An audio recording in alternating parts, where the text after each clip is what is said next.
O mercado errou 95% das previsões sobre economia e bolsa desde 2021. Olha, provavelmente isso aqui é verdade. Mas sabe o que eu tenho para te dizer sobre isso? Do tipo, por que eles erraram tanto? Cara, você está fazendo a pergunta errada. Esse tipo de manchete e notícia é verdadeira, mas ela só tá te fazendo perder o foco. Vamos entender junto aqui então o que aconteceu para o pessoal errar tanto assim essas previsões todas, né? Bom, então aqui, o pessoal da UOL aqui fez um compilado com uma série de dados e previsões passadas ali desde 2021 em relação aqui à bolsa, juros, câmbio. Aqui eles fazem aquela clássica brincadeira, né, que ninguém tem bola de cristal. E aí a gente vai analisar aqui um pouco desses resultados. Bom, a primeira coisa é que eles colocam aqui as previsões para 2025 que o mercado tem atualmente, né? Nós estamos aqui em janeiro, quase fevereiro. A previsão do mercado, segundo eles, é que o Ibov ali vai ficar entre 110 e 140 mil pontos, ok, e a Selic ali para 15%, PIB 2%, dólar a 6% e a inflação aqui, o IPCA, 4,99%, 5%, né? Beleza. Já comenta para mim se você acompanha essas previsões nas matérias e nas notícias, isso faz alguma diferença para você. Ok, e eles fazem aqui uma série de previsões, um compilado com as previsões anteriores, com alguns fatos, né? E aí eles começam a colocar aqui. Em 2024, o Ibovespa, ele tinha essa previsão aqui, segundo eles, o pessoal errou. Selic era 9%, ficou em 12%, errou.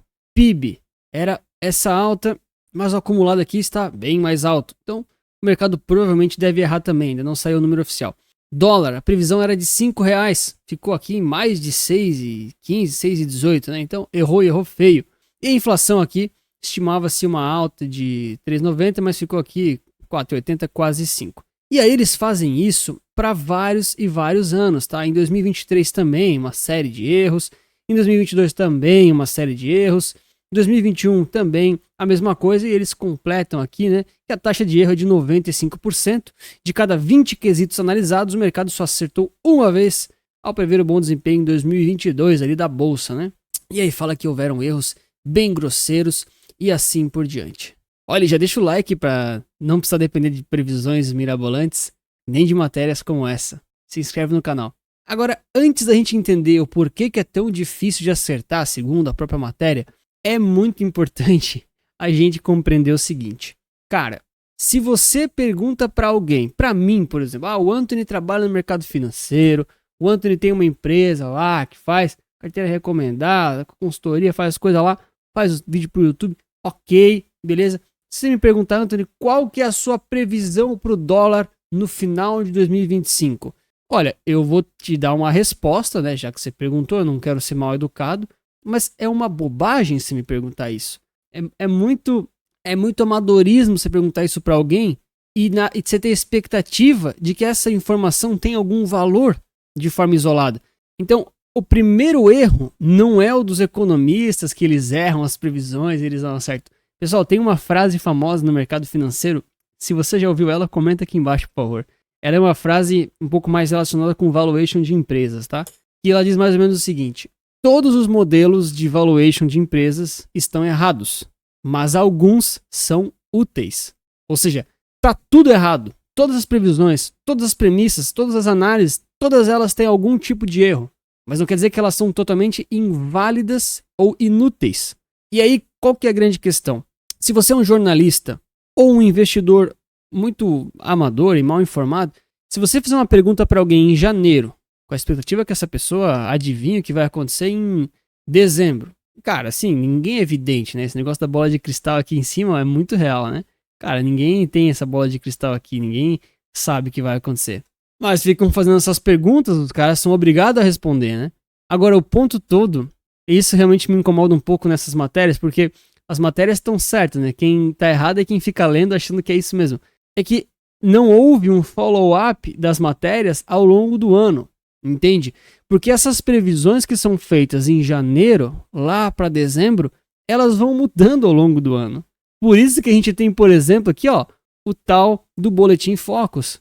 Não que você precisa ficar acompanhando isso aqui ou criando as suas próprias estimativas, mas, gente, semana a semana, o mercado ajusta essas previsões e ajusta essas expectativas. Ou seja, aquilo que a matéria postou aqui é verdade, é um dado, é realista, né? Cara, o cara preveu em janeiro realmente não era o que estava em dezembro. Mas o que ele preveu em novembro? É o que estava em dezembro? Provavelmente sim, na grande maioria das vezes sim, por sinal. Porque o ponto todo é que as previsões, elas se ajustam. E esse é um sinal gigantesco para nós, investidores, que somos sérios, somos profissionais, para a gente não ter essas previsões como coisas estáticas. Nem as que a gente lê por aí, nem as que a gente faz para nossa carteira, para o nosso método, para o nosso financeiro. Aqui eles vão dar um monte de desculpa, né? Vão falar aqui que o Brasil é emergente, é muita instabilidade, bobagem. Nos Estados Unidos também não acertam direito, tá? Blá, blá, blá, variação internacional, tudo bobagem. Aqui sim, isso aqui é bem importante, tá? Olha só o que o cara da C6 falou. Então, o importante é você acertar uma direção e não o número em si. Por quê? Porque se você está naquela direção, você ao longo de um ano, ao longo de semanas, vai fazendo uma série de ajustes e vai simplesmente corrigindo aquilo que você precisa corrigir. De forma que você não precisa acertar em janeiro as coisas. Você pode ir acertando aos poucos, ao longo do ano. Né? Lembra, pessoal?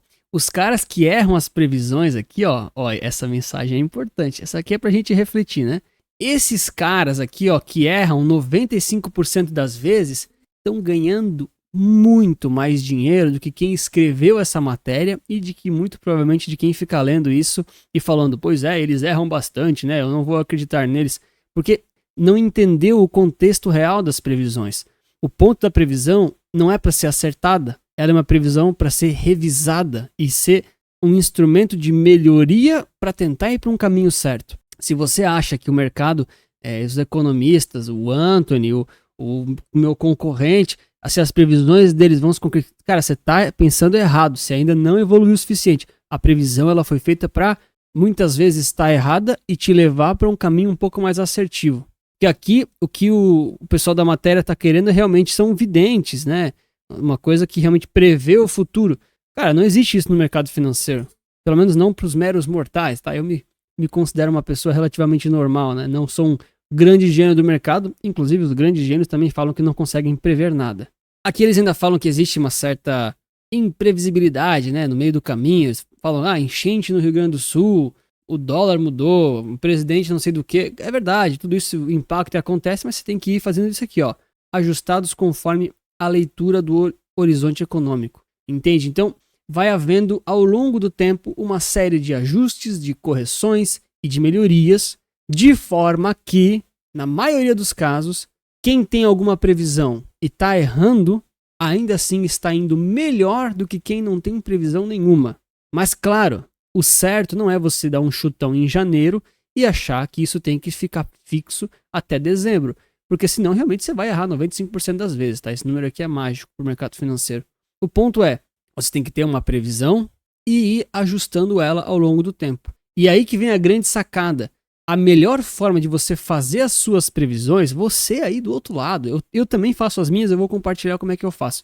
Não é dando um chutão de um número fixo, sem muita noção ou sem muito balizador.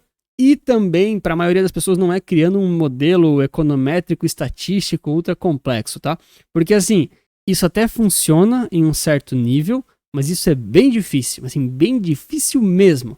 Então, se você sabe fazer muito bem conta matemática e tal, vai fundo, mas se você não entende, cara, nem tenta, tá? Aí eu vou te dar a solução que é um pouco mais humanizada. Eu tenho um conhecido meu que ele tem um modelo econométrico estatístico muito, muito complexo para o preço do Bitcoin. Se vocês têm interesse, eu posso ver se ele pode abrir alguma coisa daquilo aqui no canal. Enfim, é uma coisa que realmente é um segredo, vamos dizer assim, né? Tem um valor muito grande para ele, um valor financeiro e intelectual mesmo. E a matemática por trás disso, ele tem um mestrado em matemática, tá? É um negócio absurdo, assim. Eu que sou engenheiro, entendo um pouco de matemática, cara, tem certos momentos ali que que esses conceitos eu nunca vi antes na vida e tal. Aí ele me explica um pouco. E é isso. Agora, se ele tá acertando exatamente ou não, cara, ele vai fazendo ajustes, entende? E tem se tornado, sim, boas previsões. Previsão é um termo um pouco ruim, tá? Mas boas projeções, talvez. Mas, de novo, ele é a exceção da exceção, tá? Cara, é um nível de matemática beira, assim, ser desumano de complexo, tá bom?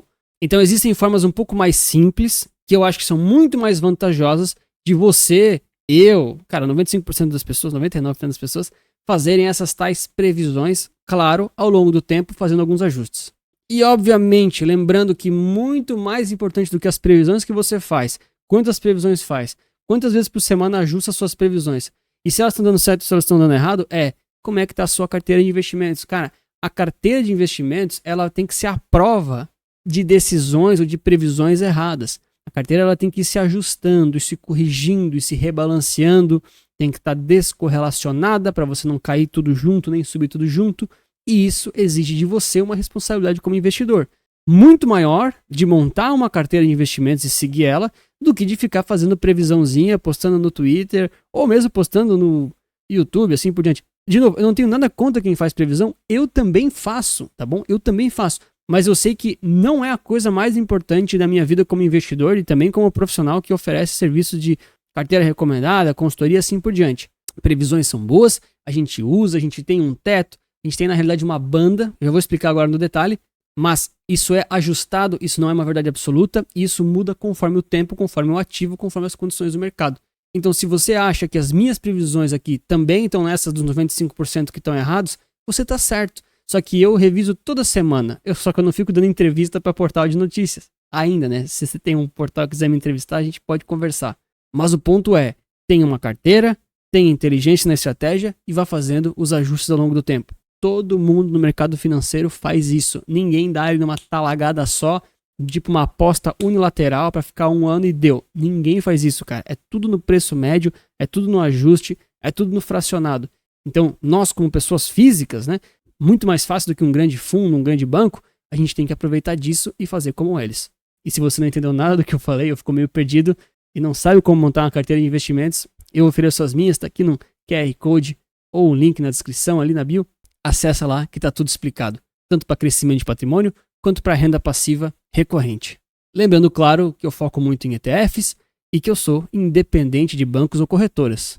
No caso, o Resulta Capital é a minha empresa e o meu interesse é que você e eu ganhemos dinheiro juntos. Assim, é claro, né? Quase esqueci de falar disso aqui antes de como é que eu faço as minhas projeções e previsões. Cara, o mercado inteiro muda essas previsões e essas projeções toda semana. Essa aqui é a curva de juros do Brasil. Isso aqui muda todo dia, cara.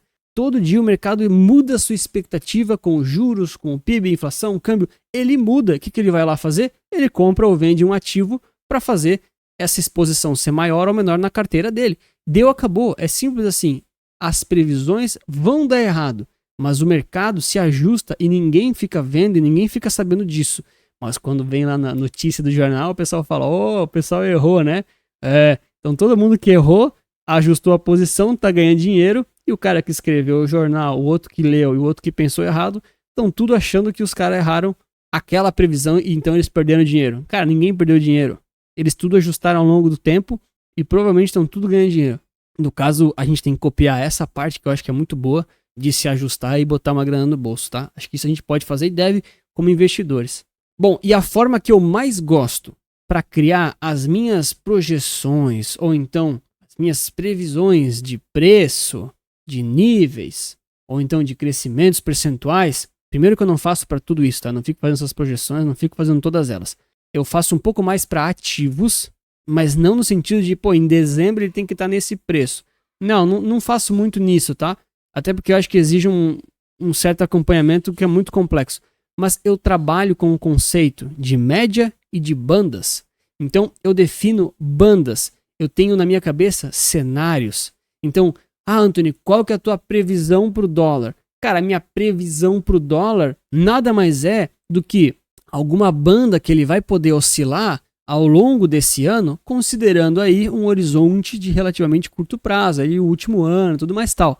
Então, para mim é muito natural, no dia de hoje, inclusive, dia 26/1, domingo, cara, é muito natural que o dólar ele fique aqui, nessas faixas, entre 6,40 e 6,50, ou então, aqui 5,70, até um pouquinho menos, né? 5,60, 5,50. Então é muito natural que o dólar oscile nessas bandas, oscile nessas faixas. Para mim é muito mais útil que eu trabalhe com uma banda que ele pode oscilar do que um número estático que ele tem que chegar, tanto para baixo quanto para cima.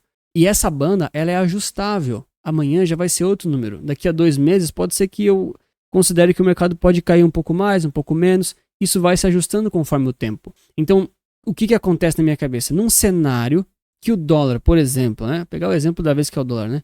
Que o dólar cai bastante, é bem corrigido, tudo mais tal. Eu sei que ele vai circular aqui, ó, embaixo dessa banda aqui, cara. Aí você fala, pô, Antônio, mas o que é isso, né? Como é que você fez isso? Esse aqui, ó, linear regression, cara, isso aqui é só a regressão linear dos últimos 250 dias. Ou seja, eu pego um ano para trás e falo, dessa reta, ele forma uma reta, né? Ele pega esse período e cria uma reta entre os dois pontos. Qual que é o desvio padrão mais ou menos dessa tendência de curto prazo? E é isso, cara. É simples assim. Eu tenho então, é claro que eu posso fazer tendências de médio prazo, de longo prazo, posso fazer várias bandas de várias coisas. Mas eu tento deixar um pouco mais simples porque isso aqui quando muda alguns dias, ele já vai mudando, ele já vai se alterando, ficando mais largo, ficando mais fino, ficando mais inclinado ou não. Então, a minha preocupação não é acertar exatamente o preço do dólar. Cara, eu sei que quando ele começa a vir mais abaixo, nesses preços, nessa região aqui da banda, eu sei que ele está um pouco mais barato, talvez propenso para comprar um pouco mais. Pode ser que sim. Só que, às vezes, a 5,90, por exemplo, 5,91. Cara, 5,91, pelo nosso contexto histórico, é um preço alto, é um preço caro. Porque poucas vezes na história do Brasil o dólar custou 5,91. Só que daqui a 6 meses ou um ano, 5,91 pode ser barato. Então a gente tem que ter formas de acompanhar o mercado, criar suposições e ter uns cenários de que ele é caro e barato de forma dinâmica e ajustável. Isso é muito mais importante do que adivinhar o preço que ele vai ficar na mínima ou na máxima e as projeções para dezembro. Porque daí a gente sempre vai tentar dar preferência quando ele está barato, talvez comprar um pouco mais acelerado ou ter uma parcela um pouco maior da carteira. De novo, isso vai depender de milhões e milhões de coisas, nunca é só o preço do dólar, né? Isso aqui é só um exemplo de como eu uso as bandas para determinar se ele está um pouco mais barato ou mais caro e assim por diante, né? Mas não é porque ele fica aqui na banda superior que eu vou vender tudo e não ficar exposto. Não é isso, é só uma noção de onde é que o ativo está em relação a essas bandas de barato e caro que são uma referência e não uma verdade absoluta. E se além das projeções dos economistas e analistas, você também não acredita nos números do IBGE e as estatísticas que os brasileiros ficam olhando aí e acabam não interpretando, eu te mostro nesse vídeo aqui um pouco mais sobre a crise do IBGE em relação à confiança, diretoria e problemática por trás disso tudo e, claro, alguns alertas para você, investidor inteligente, não ficar perdendo tempo nem foco com ruídos e barulhos desnecessários. Obrigado pelo seu like e inscrição e lembre-se que investir certo resulta capital.